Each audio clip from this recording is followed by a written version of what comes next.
IshaniVlogs. అందరూ ఎలా ఉన్నారు? బాగున్నారా? ఈ రోజు వీడియోలో మామిడికాయ పప్పు ఎలా తయారు చేసుకోవాలో చూద్దాం.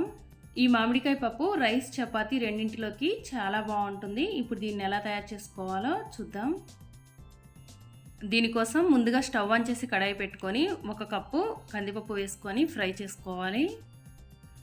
కందిపప్పు ఇలా దూరగా ఫ్రై అయిన తర్వాత ఇప్పుడు దీన్ని తీసి శుభ్రంగా కడిగి 1 అవర్ పాటు నానబెట్టి పెట్టుకోవాలి.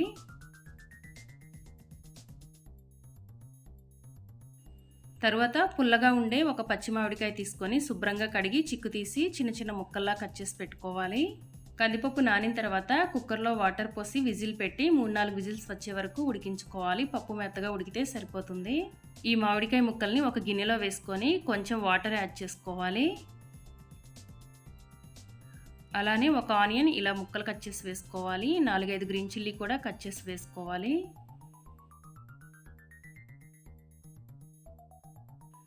మూత పెట్టి ముక్కలు మొత్తం కూడా మెత్తగా ఉడికే వరకు ఉడికించుకోవాలి. మామిడికాయ ముక్కలు ఇలా మెత్తగా ఉడికిన తర్వాత ఇప్పుడు వీటిని తీసి ముందుగా ఉడికించి పెట్టుకున్న పప్పులో వేసుకొని కలుపుకోవాలి. మామిడికాయ ముక్కల్ని ఇలా సపరేట్గా ఉడికించుకోవటం వల్ల మనకి ఎంత పులుపు కావాలో అంత మాత్రమే పప్పులో వేసుకొని కలుపుకోవచ్చు. తర్వాత దీనిలో టేస్ట్కి సరిపడినంత సాల్ట్ వేసుకోవాలి. 2 టేబుల్ స్పూన్లు కారం, 1/2 టేబుల్ స్పూన్ పసుపు వేసుకొని ఒకసారి మొత్తం బాగా కలుపుకోవాలి. ఇలా కలుపుకొని పక్కన పెట్టుకున్న తర్వాత దీనికి ఇప్పుడు పోపు తయారు చేసుకోవాలి.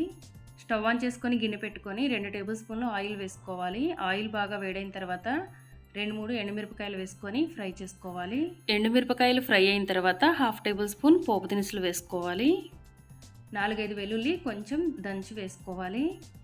ఇప్పుడు ఈ మొత్తాన్ని 1 నిమిషం పాటు ఫ్రై చేసుకోవాలి. పోపు దినుసులు ఫ్రై అయిన తర్వాత ఒక చిన్న ఆనియన్ ఇలా చిన్న ముక్కల్లా కట్ చేసి వేసుకోవాలి. కొంచెం కరివేపాకు వేసుకోవాలి. ఆనియన్స్ని బాగా ఫ్రై చేసుకోవాలి. ఆనియన్స్ ఫ్రై అయిన తర్వాత కొంచెం ఇంగువ వేసుకొని కలుపుకోవాలి. ఈ పోపు మొత్తాన్ని ముందుగా ఉడికించి పెట్టుకున్న పప్పులో వేసుకొని ఇంకొక నిమిషం ఉడికించుకుంటే సరిపోతుంది. వేడివేడిగా మామిడికాయ పప్పు రెడీ అయిపోయింది. ఫ్రెండ్స్, ఈ వీడియో మీకు నచ్చిందా? నచ్చినట్లయితే వెంటనే వీడియోని లైక్ చేయండి, షేర్ చేయండి, మన ఛానల్ని సబ్స్క్రైబ్ చేయండి, పక్కనే ఉన్న బెల్ బటన్ని క్లిక్ చేయండి. Thanks for watching.